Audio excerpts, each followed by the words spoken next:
ሰላም ለዚህ ጥልቅ ዳሰሳችን አድማጮች ዛሬ እንግዲህ በጊዜ ወደ ኋላ ተጉዘን ወደ 19ኛው እና 20ኛው ክፍለ ዘመን መባቻ የቀይ ባህር ዳርቻ አብረን እንጓዛለን። አዎ በጣም አስደሳች እና እጅግ ሰፊ ታሪክ ያለበት ጊዜ ነው። ልክ ነህ። የዛሬው የትኩረት አቅጣጫችን የሚሆነው ያው የኦቶማን የሀበሽ ኤያለት አስተዳደር እና በውስጠኛው ክፍል ይኖሩ ከነበሩት ትግረ ተናጋሪ ሶስቱ ሀባብ ጎሳዎች ጋር በነበረው እጅግ ውስብስብ የፖለቲካና የኢኮኖሚ ግንኙነት ላይ ነው።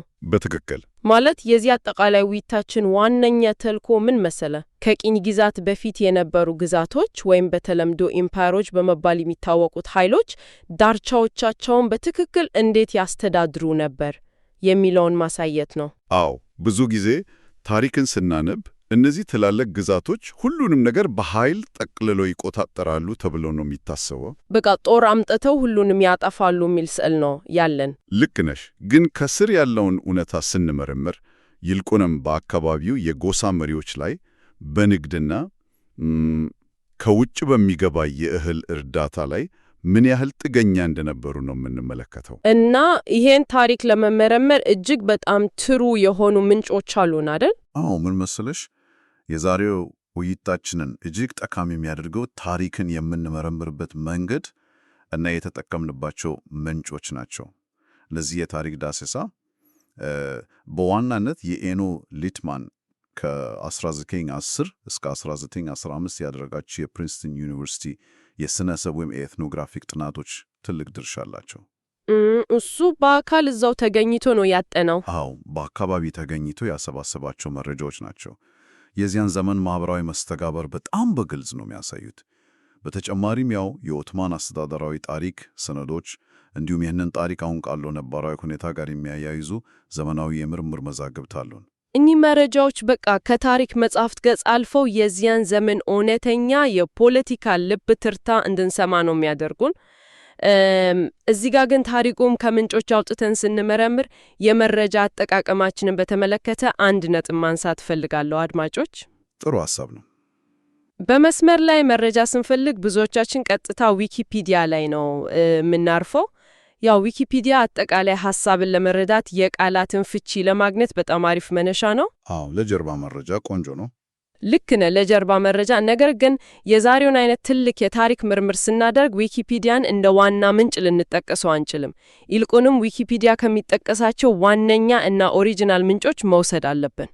በትክክል መረጃን ከምንጩ ማረጋገጥ እኮ የታሪክ ጥናት መሰረት ነው። አዎ ለምሳሌ ዛሬ የምናነሳቸው አብዛኛዎቹ ነጥቦች እንደ ቼንጊዝ ኦርሃንሉ ካሉ የታሪክ ምሁራን ጥናቶች እና ከዋና ሰነዶች የተገኙ ናቸው። ይሄ አካሄድ እውነተኛውንና ትክክለኛውን የታሪክ ስዕል እንድናገኝ ይረዳናል። እንግዲህ ወደ ዋናው ርዕሳችን ስንገባ መጀመሪያ የሀበሽ ኤያሌትን እውነታ እና የኢኮኖሚ መሰረት መመልከት አለብን ብዬ አስባለሁ። አዎ ከዛን ጀምር። የኦቶማን የሀበሽ ኤያሌት በ1555 የተመሰረተ ግዛት ነው። ይህን ስም ስንሰማ አንድ ሰፊ እና የተንሰራፋ ትልቅ ግዛት ወደ አእምሮአችን ሊመጣ ይችላል። የኦቶማን ኢምፓየር ሲባል ራሱ ግዙፍ ነው። ልክ ነሽ። ግን እውነታው ከዚህ የተለየ ነበር። ይህ ግዛት ምጽዋንና ስዋኪንን የመሳሰሉ የባህር ዳርቻዎችን ብቻ ነው የያዘው። ወደ ውስጥ ገብቶ ሰፊውንና ለም የሆነውን መሬት በጭራሽ አልተቆጣጠረም ነበር። ያው የኦቶማን አስተዳደር በባህር ጠረፍ ላይ ብቻ መወሰኑ ግዛቱን ኢኮኖሚያዊ መዋቅር ሙሉ በሙሉ ቀይሮታል ማለት ነው። አዎ ሙሉ በሙሉ። ስለዚህ ሰፊው ግዛት አለኝ እያለ የራሱ የሆነ የግብርና መሰረት ወይም የምግብ ዋስትና አልነበረውም ማለት ነው። ግዛቱ ሙሉ በሙሉ በሚባል ደረጃ የሚተዳደረው ከንግድ በሚገኝ የጉምሩክ ቀረጥ ነበር። በትክክል አብዛኛው ገበያቸው ከዛ ነበር። ዋነኛ የንግድ ሸቀጦቹ ደግሞ ቅመማ ቅመም፣ የዝሆን ጥርስ እና ባሪያዎች ነበሩ። ይህን ሁኔታ ስመለከተው ከአንድ ትልቅ አውራ ጎዳና ላይ ከተሰራ የክፍያ ኬላ ጋር ለማሳሰለው እችላለሁ። የክፍያ ኬላ ይህ አይነቱ የኢኮኖሚ መዋቅር ታዲያ ምን ያህል አስተማማኝ ሊሆን ይችላል ብለህ ታስባለህ? ያነሳሽው የክፍያ ኬላ ምሳሌ የታሪኩን እውነታ በትክክል ነው የሚገልጸው። የታሪክ ምሁሩ ቼንጊስ ኦርሃንሉ የኦቶማን ማህደሮችን በጥልቀት ባጠኑበት ጊዜ ያረጋገጡት አንድ አስገራሚ ሐቅ አለ። ምንድነው እሱ? በሀበሽ ኤያሌት ውስጥ ምንም አይነት የግብርና ታክስ መዝገብ ወይም መደበኛው የእህል ራሽን ስርዓት አልነበረም። ማለት ምንም አይነት ግብር ከገበሬው አይሰበሰቡም ነበር? ምንም አያገኙም። ይህ ቀላል ጉዳይ አይደለም እኮ። አንድ አስተዳደር የራሱ የጦር ሰራዊት አለው፣ የጦር ሰፈሮች አሉት፣ የአስተዳደር ሰራተኞች አሉት።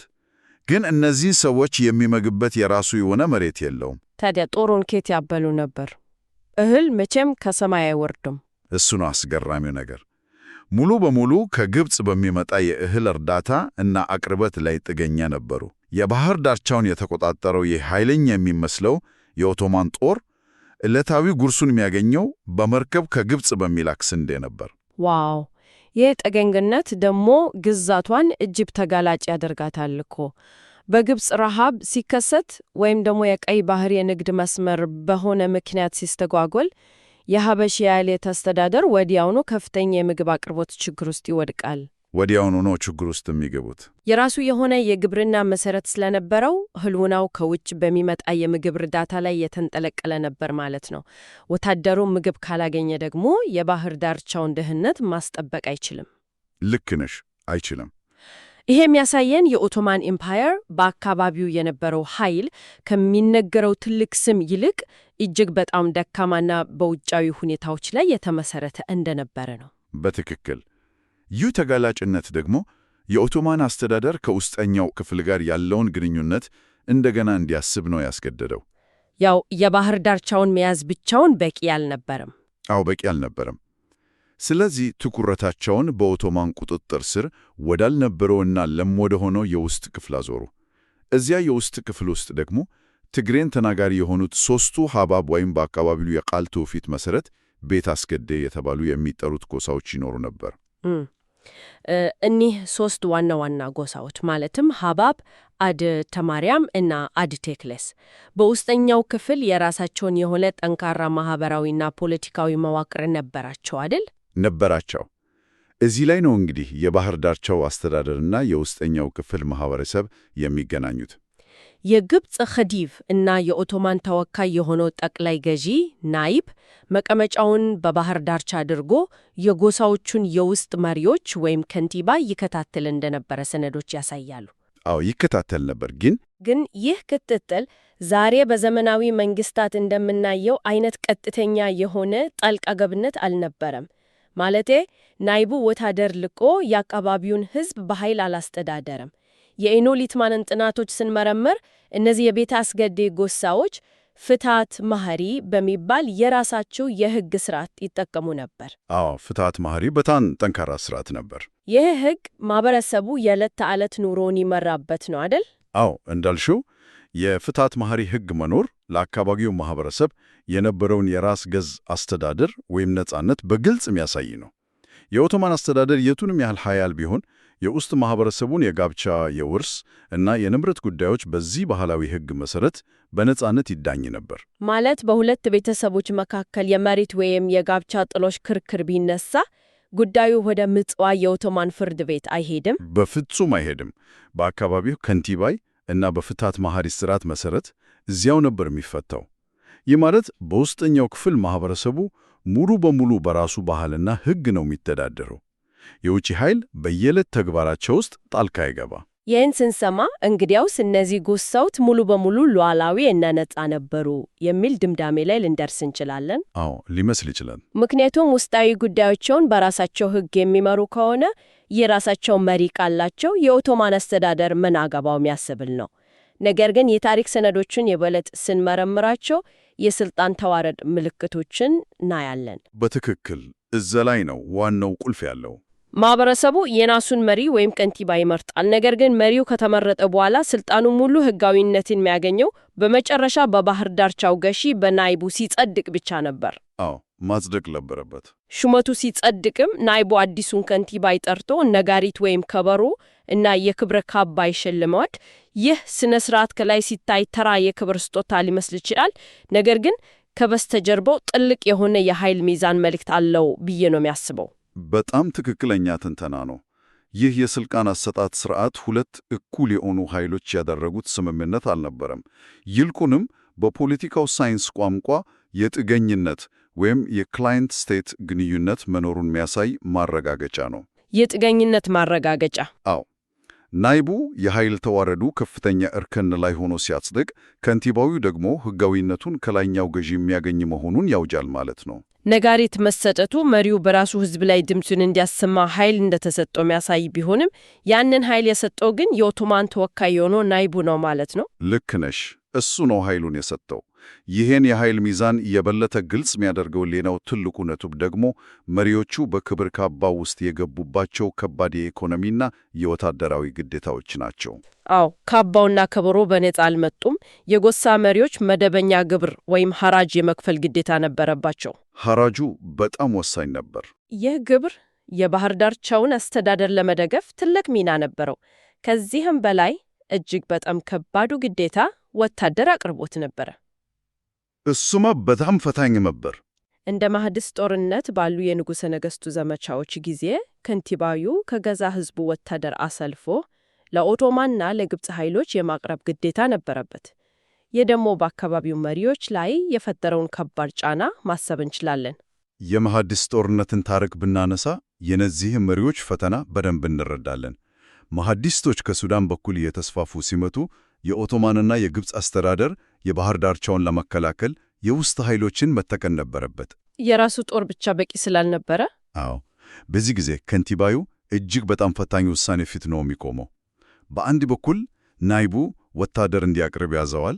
ይህን ግዴታ ካላሟላ ከኦቶማን አስተዳደር ከባድ የቅጣት እርምጃ ይወሰድበታል፣ ስልጣኑንም ሊነጠቅ ይችላል። በሌላ በኩል ደግሞ የራሱ ያልሆነ ጦርነት ውስጥ ነው የሚገባው። በትክክል የራሱ ያልሆነ ጦርነት ውስጥ የገዛ ወንድሞቹን፣ ልጆቹን እና የጎሳውን አባላት አሰልፎ ለሞት መዳረግ አለበት። ማህዲስቶችም ቢሆኑ በቀላሉ የሚመለሱ አልነበሩም። ስለዚህ የከንቲባዊ ሚና በሁለት ትላልቅ ኃይሎች መካከል ሕዝቡን ለማትረፍ የሚደረግ አደገኛ የፖለቲካ ትግል ነበር ማለት ይቻላል። ማለትም የአካባቢው መሪዎች ለኦቶማን ግዛት እንደ ከለላ ወይም ጋሻ ሆነው ያገለግሉ ነበር ማለት ነው። ውስጣዊ ነጻነት አላቸው። የራሳቸውን ማህበረሰብ በፍትሃት መሐሪ ያስተዳድራሉ። የራሳቸውን ችግር በራሳቸው ይፈታሉ። አዎ፣ እዛ ላይ ነጻ ናቸው። ግን ደግሞ ከበሮውንና ካባውን ተቀብለው ለበላይ ገዢያቸው ግብር ይገብራሉ። በጦርነት ጊዜም ደማቸውን ያፈሳሉ። ይሄ አይነቱ በተዘዋዋሪ የማስተዳደር ስልት ለአንድ ኢምፓየር እጅግ ብልሁ የሆነና ወጪ ቆጣቢ አካሄድ ነው። በጣም ወጪ ቆጣቢ ነው። ብዙ ወታደር በየቦታው ከማስፈነር እና አስተዳደራዊ ወጪ ከማውጣት ይልቅ የአካባቢውን መሪዎች ማባበል፣ ማዕረግ መስጠት እና የራሳቸው የስልጣን ማስፈጸሚያ አካል ማድረግ። ይህ እንግዲህ በ19ኛው እና በ20ኛው ክፍለ ዘመን መባቻ የነበረ ታሪክ። አዎ፣ ለዚያን ዘመን እውነታ ነው። ታዲያ ይሄ ሁሉ ከ100 ዓመታት በላይ ያለፈ ታሪክ ዛሬ ላለው ጊዜ ለምን ጠቃሚ ነው? ዘመናዊው ትውልድ ይህንን ታሪክ ለምን ማወቅ አለበት ብለህ ታስባለህ? ይሄ እጅግ በጣም አስፈላጊ ጥያቄ ነው። ታሪክ እኮ የትላንት ማስታወሻ ብቻ ሳይሆን የዛሬን ማህበራዊና ፖለቲካዊ ቅርጽ የምንረዳበት መነጽር ነው። አዎ፣ በእርግጥ ይህንን ታሪክ ከዘመናችን አውድ ጋር ስናገናኘው በተለይ በአፍሪካ ቀንድ ያለውን የፖለቲካ ተለዋዋጭነት ለመረዳት ቁልፍ ይሆንልናል። የቤተ አስጌዴ ማንነት እና ታሪካዊ መስተጋበር ዛሬም ድረስ በኤርትራና ሱዳን ድንበሮች አካባቢ ለሚነሱ የሀብት የመሬት ይዞታና የማንነት ጥያቄዎች ታሪካዊ መነሻ ነው። የድንበር ጉዳይ ሁሌም ውስብስብ ነው። ምሳሌ እንደ ጄ.አር. ራይት፣ ሚሼል ቤከር እና ጆን ሃንት የመሳሰሉት በስፋት እንዳጠኑት ይህ የድሮው በተዘዋዋሪ የማስተዳደር ስርዓት አሁን ላለው የኤርትራ አገር ግንባታ ሂደት ትልቅ ግንዛቤን ይሰጣል። ማዕከላዊ መንግሥት ከዳርቻ ላይ ካሉ ማህበረሰቦችና የጎሳ መሪዎች ጋር የሚያደርገውን የፖለቲካ ድርድርና መስተጋበር ለመረዳት የዚህ ታሪክ ትንተና እጅግ ወሳኝ ነው። አዎ፣ ማዕከላዊ መንግሥት እና የጎሳ መሪዎች የሚፈጠሩት ውስብስብ ግንኙነት ትላንትና ወይም ዛሬ የተጀመረ ሳይሆን የረጅም ጊዜ ታሪካዊ ዳራ ያለው መሆኑን ያሳየናል። ዘመናዊ መንግስታት ድንበር ሲያሰምሩ እና አስተዳደራዊ መዋቅር ሲዘረጉ ከዚህ ቀደም የነበሩትን እንደ ፍትሐት መሐሪ ያሉ የሕግ ስርዓቶችና የከንቲባይ ስልጣኖችን ሙሉ በሙሉ ችላ ማለት አይችሉም። በፍጹም አይችሉም። ማህበረሰቡ ውስጥ ስር የሰደዱ ናቸው። ስለዚህ የትናንቱ ማዕከላዊ ኃይል ከተባበሩት የጎሳ መሪዎች ጋር የነበረው ግንኙነት ዛሬም በተለያየ መልክ ይቀጥላል ማለት ነው። ይህን ስንረዳ ቀላል ያለ የማዕከላዊ መንግስትና የጎሳ ግጭት ከሚለው ጠባብ እይታ እንወጣለን። አዎ፣ ሰፋ አድርገን እንድናይ ይረዳናል። እንዴት የተለያዩ ኃይሎች ስልጣንን እንደሚጋሩ፣ እንዴት እንደሚደራደሩ እና አንዳንድ ጊዜም ማዕከላዊው መንግስት ራሱ በዳርቻው ባሉ ኃይሎች ላይ ምን ያህል ጥገኛ ሊሆን እንደሚችል ሰፋ ያለ ግንዛቤ ይሰጠናል። ቁሮች እና ድርድሮች ጋር በእጅጉ የተሳሰረ ነው። የኤኖሊትማን የቅናት መዛግብት ምንም እንኳን በዘመኑ በነበረው የአውሮፓውያን ማዕከላዊ አመለካከት ተጽዕኖ ስር ቢወድቁም መዛግብቱ ውስጥ ያለው እውነታ ግን ይህንን ያልተመጣጠነ የኃይል ሚዛን አጉልቶ ያሳያል። ማረጃው እዛው ላይ ያለ። ማህበረሰቦቹ ሙሉ በሙሉ ስርዓት አልባ አልነበሩም። እንዲሁም ደግሞ ከባዕድ አስተዳደር ጋር እኩል የሆነ ሉዓላዊነት አልነበራቸውም። ይልቁንም ድብልቅ የሆነ የፖለቲካ ስርዓት ፈጥሮ በሁኔታዎች አስገዳጅነት እርስ በርስ ተሳስሮ ይኖሩ ነበር። የነበረው ሁኔታ ፍጹም ቁጥጥር ሳይሆን በድርድር እና በጥቅም ላይ የተመሰረተ ሚዛን መጠበቅ ነበር ማለት ነው። በትክክል። ለማጠቃለል ያህል የሀበሽ ኤያሌት ታሪክ የሚያሳየን ትልቅ እውነታ አለ። ትልልቅ ግዛቶች እና ኢምፓየሮች ዳርቻዎቻቸውንና የድንበር አካባቢዎቻቸውን እንዴት ይዘው እንደቆዩ ያሳየናል። የባህር ዳርቻን ብቻ በመቆጣጠር የራሳቸው እርሻ ሳይኖራቸው ሙሉ በሙሉ ከውጭ በሚመጣ የእህል እርዳታ የተደገፉ። በግብጽ ስንዴ። ልክ ነው፣ በግብጽ ስንዴ የተደገፉ፣ ነገር ግን የውስጥ ክፍሉን የአካባቢ መሪዎች በማባበል ማዕረግ በመስጠት እና የስልጣን ተዋረድ ውስጥ በማስገባት ለዘመናት ስልጣናቸውን አቆይተዋል። ይህ ታሪክ የአፍሪካን የቅኝ ግዛት ቅድመ ታሪክ ስንመረምር በጣም ውስጥ ከስብ የሆኑ የአስተዳደር ጥበባትን እንድንመለከት ያደርገናል። ይህ አጠቃላይ የታሪክ ዳሰሳ የኃይልን ውስብስብነት በሚገባ ያስተምረናል። አንድ ማዕከላዊ ኃይል ጠንካራ መስሎ ቢታየም ከስር ያለውን መሰረት ስንመረምር ግን በብዙ ደካማ ክሮች ላይ የተንጠለጠለ ሊሆን እንደሚችል እንገነዘባለን። የሀበሽ ኤያሌት አስተዳደር የቆመው በግብጽ ስንዴ እና በአካባቢው የጎሳ መሪዎች ፈቃደኝነት ላይ ነበር። እውነት ነው። አድማጮች፣ የዛሬውን አዝናኝና አስተማሪ ሆነ የታሪክ ቅኝታችንን ከመቋጨታችን በፊት ሁላችንም በግል ልናስበት እና ልንመረመረው የሚገባ አንድ አዲስ ጥያቄ ልተዋላችሁ። ጥሩ ነው። ምንድን ነው እሱ?